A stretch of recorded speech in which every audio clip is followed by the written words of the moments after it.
NFL Week 4 continues, and we have a full slate of action. I'm Jay Covers Cunningham with In It to Win It, or you can call me JCC, and I'm going to give you game picks for all of the action to help make you a winner. As always, anything you find beneficial and help put some money in your pocket, please like, subscribe, and comment to the channel. Let's get into the first pick. We have an early kickoff at 8:30 Central Time with the Minnesota Vikings versus the Pittsburgh Steelers. My pick in this game is Minnesota minus 2.5 on the spread. Pittsburgh has been outgained by over 100 yards in all 3 games and should honestly be 0-3, if not for some good fortune here and there to give them a record of 2-1. Aaron Rodgers' superpower was always the ability to not turn over the ball and to extend plays by escaping the pocket with his mobility. Unfortunately for Rodgers, he no longer has that mobility and has 3 interceptions through 3 games. That's an average of 1 interception per game. Now he faces a blitz-heavy Vikings defense with 9 total sacks on the year already. I think Brian Flores has Rodgers' kryptonite. My pick again is Minnesota minus 2.5 on the spread. As we move to our second game, we look at the Washington Commanders visiting the Atlanta Falcons. My suggestion and pick on this game is going to be Atlanta on the money line. Not the spread, the money line. The spread flipped in this game from Washington minus 1.5 to Atlanta minus 2.5 after news of Jaden Daniels and Terry McLaurin being ruled out on Sunday. That's a 4-point swing, but I can understand why. Atlanta looked really bad last week against Carolina, but this is a great bounce back spot for Atlanta. The Commanders' defense has struggled against the pass, being ranked 23rd, and Michael Penix Jr. should be able to spread the ball around to his bevy of weapons. Washington ran the ball extremely well last week, so Mariota wasn't asked to do much with his arm. But now he faced a second-rate Atlanta Falcons defense at home. I think it's just a little bit too much to ask of Mariota in this position. My second pick is Atlanta on the money line. Our next game, we're looking at the Cleveland Browns visiting the Detroit Lions. My official pick in this one is going to be an alternate total of under 45.5 points. That pick again is an alternate under 45.5 points. Both teams are riding high after Cleveland's amazing come-from-behind victory over the Green Bay Packers and Detroit's revenge game dominating the Baltimore Ravens. Now the Lions are on a short week against Myles Garrett and the Browns' number 1 ranked total defense. Jared Goff has a great record indoors, and Detroit should win this game outright. But if Cleveland is able to slow down the Sonic and Knuckles show and limit Goff possessions with the emergence of Keyshawn Jenkins in the backfield pounding the rock, points may be difficult to come by. Final scores of 24-21, 27-17, 31-14, 24-20 all land underneath this number, no matter who wins. I love it. My official pick is under 45.5 total points as an alternate total. Next game on the schedule is going to be the Los Angeles Chargers versus the New York Giants. This pick should come as no surprise. I'm pretty sure everybody feels the same, but I'm taking the Chargers minus 6.5 on the spread.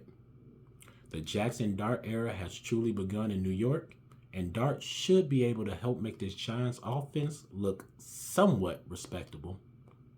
Just not this week. The Giants have looked absolutely terrible on defense. Herbert is playing his best football of his career and will feast on a Giants defense ranked 31st in the league. Not to mention Jim Harbaugh's amazing 10-1 record against rookie quarterbacks and going 4-0 last season and a perfect 4-0 against the spread. Sign me up. My official pick is the Chargers laying the 6.5 points. All right, Next game on the schedule is one of the marquee matchups of Sunday, and that's going to be the Philadelphia Eagles visiting the Tampa Bay Buccaneers. My official play is going to be Eagles minus 3.5 points on the spread. Okay. I know Tampa has been a thorn in the Eagles' side running the last two matchups in this contest. But it's just something about this Eagle team, no matter what it is, running the ball, throwing the ball, or just sound defense, they win. All they do is win. Chris Godwin should return for this contest, but this will be his first action since October of last season, and Mike Evans has already been ruled out, and Baker Mayfield is dealing with a bicep injury, but he is set to play. The Eagles defense showed a new spark last week, holding the Los Angeles Rams scoreless after the 14-minute mark in the third quarter. This defensive front should be able to get pressure on Mayfield behind his makeshift offensive line that allows 6 sacks already on the year. Tampa Bay is just a little too hobbled to keep pace. The Eagles are the better team. My play, the Philadelphia Eagles, minus 3.5 points. Now there's a couple other games on the early slate that I don't have an official play for, but I will give you my lean. For the Tennessee Titans at the Houston Texans, I lean towards the Titans plus 7.5 points. Houston is still trying to find its identity offensively, and the Titans have been scrappy. I think they keep it within a touchdown. The next game is the Carolina Panthers at the New England Patriots. My lean is the Panthers plus the 5.5 points.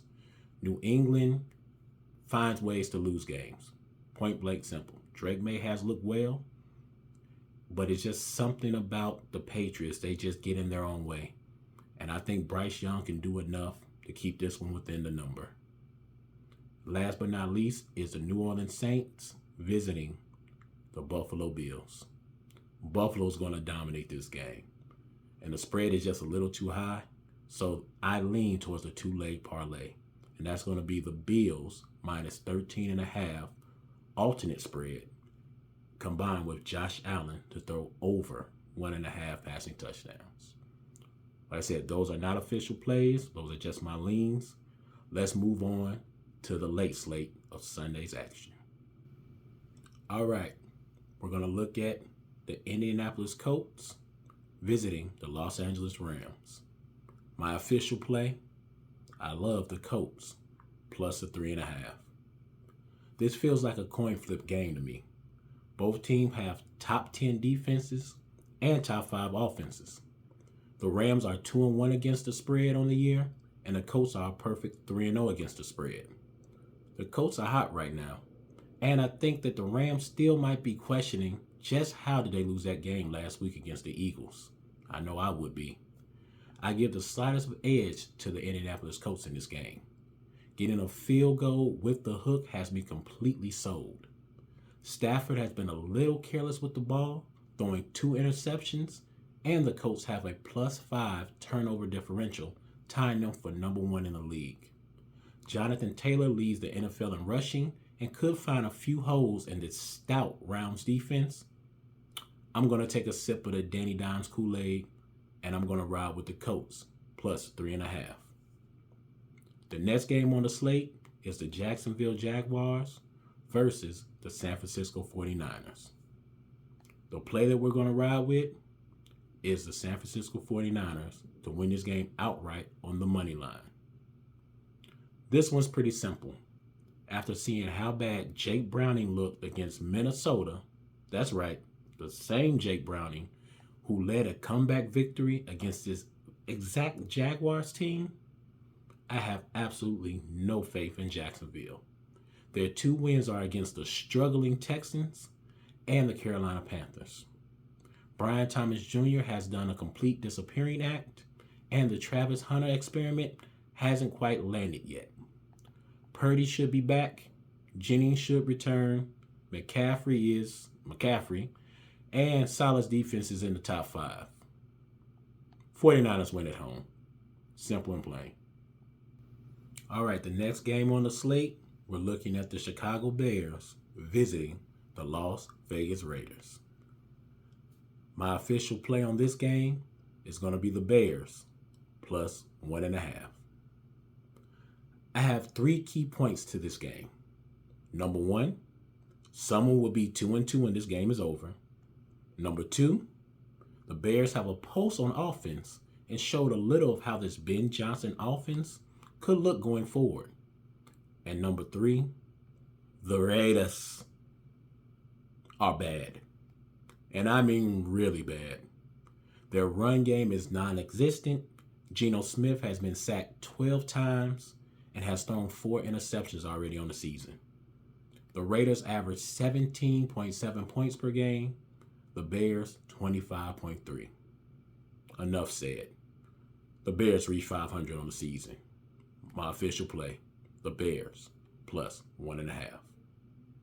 The next game on the slate is the game of the week, in my opinion, and that's the Baltimore Ravens visiting the Kansas City Chiefs at Arrowhead. My official play, Kansas City plus the 2.5. Everyone, and I mean everyone, is ready to write off the Chiefs. Almost 70% of the spread money is on the Baltimore Ravens and 69% on the Ravens to win this game on the money line per MGM. So are the Chiefs really done? Is the dynasty over? Hold that thought. These are the Chiefs at Arrowhead. Xavier Worthy is back, and Mahomes has found a new connection with Tyquan Thornton to help spread the ball down the field. This Raven defense is missing some key players and ranks dead last in total defense. That's right, dead last. After the Week 1 collapse in Buffalo and the visible frustration in the loss to Detroit, something's a little off in Baltimore. I don't know what it is, but something's just not right. After a 1-2 start, Andy Reid knows how important this game is and will have a game plan to limit Henry and frustrate Lamar. Chiefs aren't done yet. Not all the way. Give me the Kansas City Chiefs plus 2.5 points. All right, last but not least, Sunday Night Football. And we have the Green Bay Packers, the Micah Parsons Green Bay Packers, visiting the Dallas Cowboys and their owner, Jerry Jones. I think the pick is no surprise to anyone. Give me the Packers laying the 6.5 points on the spread. Not much to say on this one. Everyone knows Michael was betrayed by Jerry Jones, and nothing will feel better than demolishing his former team, the Cowboys. Matt LaFleur owns Dallas, and I'm sure he has a little something extra in store to help keep a smile on his new pass rusher's face. No CeeDee Lamb for Dallas leaves Dak in a peculiar situation with an inconsistent George Pickens and Jake Ferguson being the number 1 wide receiver, even though he's the tight end. The only semblance of defense that Dallas ever had now wears the yellow and green, and he's on the opposite sideline. This one shouldn't even be close. We might see more shots of Jerry Jones in his owner box than the Cowboys actually score points in this one. My official play, give me the Packers laying the 6.5 points. All right, that's our expert analysis for all of Sunday's action. We'll have a separate video for both of Monday night's games. Again, please like, comment, subscribe to the channel. If we help put a little change in your pocket. One last thing. In it to win it, we believe in strict betting policies. Remember, as a winner, we never, ever chase. And I mean ever. Live to bet another day. The losses today, you can always gain it back tomorrow. Always, and I mean always, bet responsibly. Know your limits. That's my time for today. I'll see you in the next one. And remember, you gotta be in it to win it. I'm out.